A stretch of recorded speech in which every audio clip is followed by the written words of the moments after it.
Okay, my dudes, we have made it home. I was working on my friend's BMW a little bit ago, but since there's still daylight out, might as well keep working, work on this guy, take a break from this guy.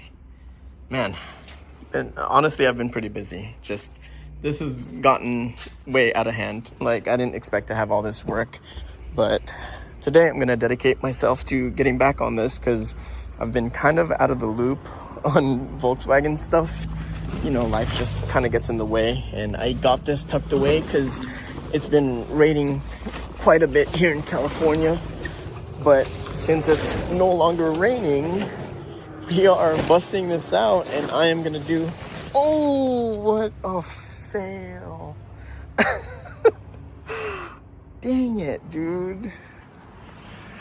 Oh, shoot. Am I gonna do this now? Dang it. I'm soaked. I guess I could just still. Oh, man, that kind of threw off my plans, to be honest. What a fail. All right, let me regroup and see what I'm gonna do. Wow.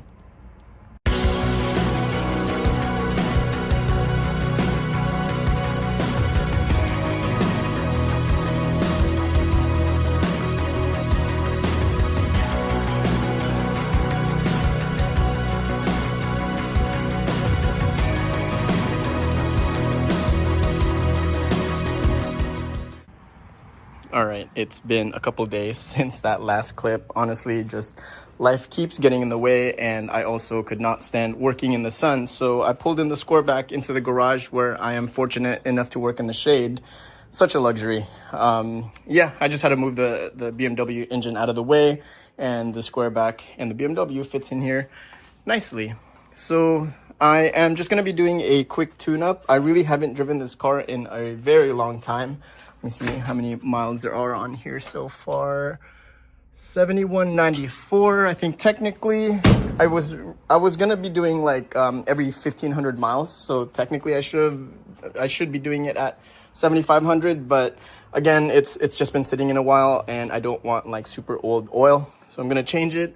I have here straight 30, SAE 30. I also picked up some new spark plugs. I might as well do that. Some valve cover gaskets. I'm going to be doing the timing on this one and the valve lash. Here I'm finally going to replace my oil strainer along with these oil strainer gaskets. These are all from my guys at IPC. So thank you, Sal and Tyler. Always super clutch. I already have it lifted up. So I'm just going to drain the oil real quick.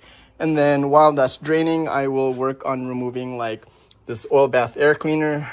I think I'm just going to remove the carbs just so it's easier for me to get into the spark plugs. Oh, while I have the spark plugs out and after I put the new oil, I might as well do the compression test as well, just because I haven't done that in a long time. So maybe now that the engine is a little bit more like broken in, I will have updated numbers on the compression test. So we will see about that. This is those magnetic drain plug things. So I think normally it's like a 17 or a 19.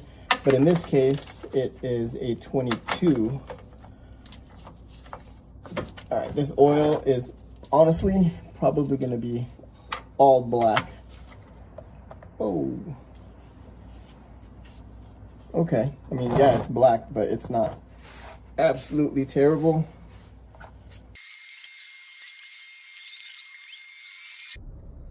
Yikes. Okay, so I did drop one of my nuts inside this oil pan, so let's see if I can find it. All right, wish me luck. Oh, well, that was quick. Okay, awesome. Time to clean that up. Okay, so I cleaned everything up. I put new Teflon tape on this drain bolt thingy. You want to make sure that these copper washers actually come off, because some people will actually miss that and they will add the new washers that are supplied with the new like gasket, and then they end up like putting double washers here. So just be careful. Also, I didn't realize this was gonna come with a new like copper washer for this. This one goes just like that. these gaskets here. And what I've done in the past is I actually get like some kind of like a little bit of grease and actually coat both sides of this, just enough for it to kind of get it a little bit juicy, and that's supposedly like supposed to help with it sealing up the oil a little bit better. I've let this drain enough. There should be little to no oil left in there. Here we go. I'm gonna put a new strainer.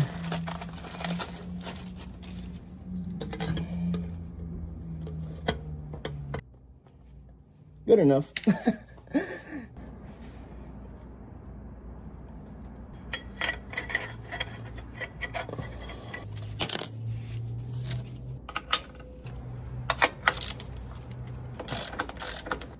Okay, that's pretty much it. So this takes 2.5 quarts, I think. I know I've gotten some recommendations from a number of people to use a different oil, like high zinc oil. I guess I could, there's nothing stopping me from doing that, but this is the one that I have, so I'm just gonna keep doing it. Sorry guys. There we go. Oil change is officially done.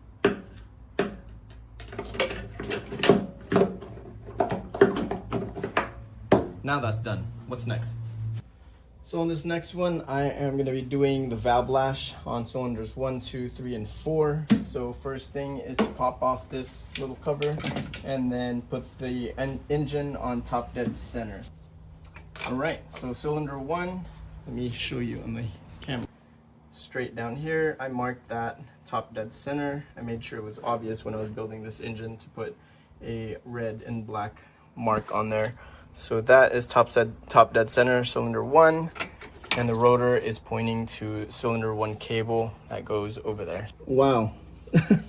You can tell I haven't looked down here in a long time, but it's quite a bit of rust, or it's really just surface rust.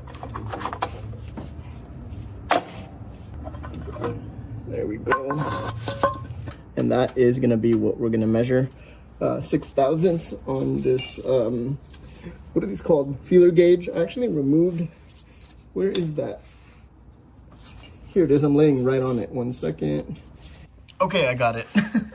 Had to pull up my magnet. Let's see, there it is, 6 thousandths. All right, so I'm just gonna basically do all 4 of these cylinders, 1, 2, and then the other side, 3 and 4. I will, of course, have to rotate the engine a couple times, total of 2 times actually, 180 degrees each time, and then switch over to each cylinder. So I will do that real quick, and then once that's done, I'll get back to you guys. All right, valve lash is now done, and the verdict is cylinder 1, I had to tighten just a little bit, both intake and exhaust. Cylinder 2, I had to, let's see, the intake was just fine. The exhaust I had to loosen. Actually, it was a little bit too tight. Now, coming over here to cylinder 3 and 4, it was kind of weird because both cylinders, 3 and 4, both exhaust and intake were really, really tight. So I had to redo that, completely loosen both of them and readjust them. So hopefully the car's gonna run a little bit better. We shall see. Now next up is replacing these gaskets on the valve covers. I'm gonna do the same thing, put a bit of grease or whatever on it and then slap it in there just so it seals a little bit better, and then pop these right back in.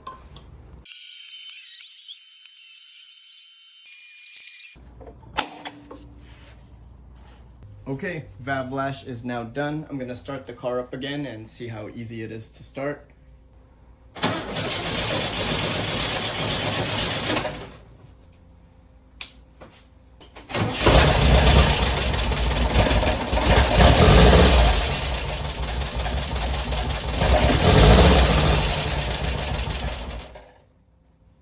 Up next, I guess, is the spark plugs. I already gapped all of the brand new ones.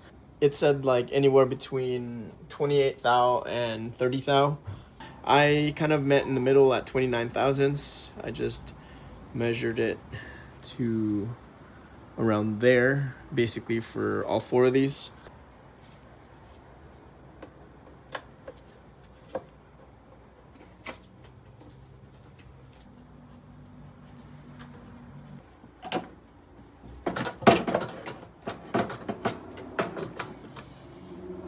Okay, so I got the carburetor off of cylinder 1 and 2, but I have the spark plugs removed here. There's quite a bit of, I guess, carbon deposits on it, on both of them, which means maybe I might be leaking oil past my piston rings. I don't know, maybe. And also I measured it out and it is measured to about like 24 thou. I set these to 28, 29, and I guess both of these were at 23, 24. So yeah, I'll just maybe leave that as is. And if it's wrong, then I guess I'll do it again. But I don't know, we'll see. I'm just gonna, actually, before I put those on, where did I just put it? Right here. I'm gonna use this compression tester thing and check what I have over here. Compression tester is now hooked up.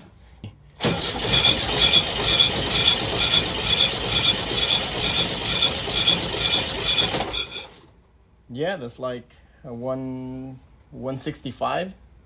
Pretty good. Let's check cylinder 2. Cylinder 2.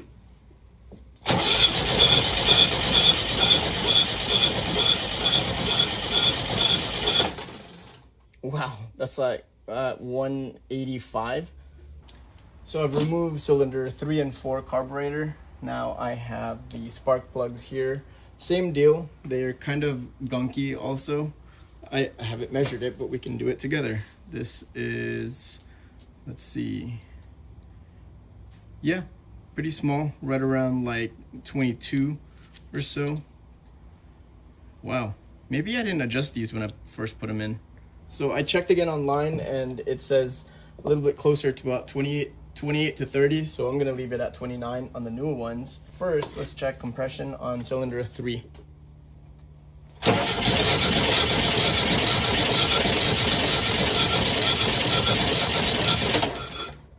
That's at 180. So we got the final cylinder here, cylinder 4.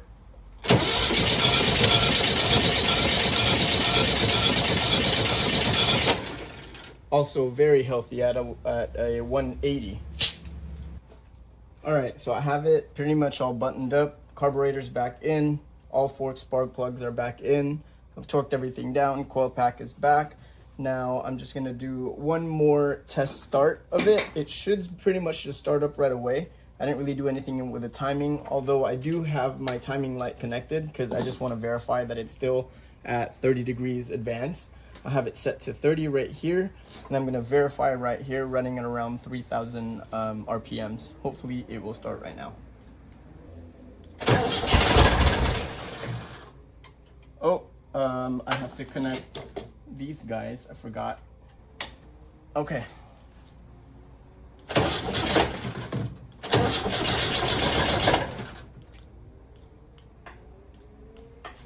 Dang it. Okay, battery should be somewhat charged. Hopefully enough just to get this going.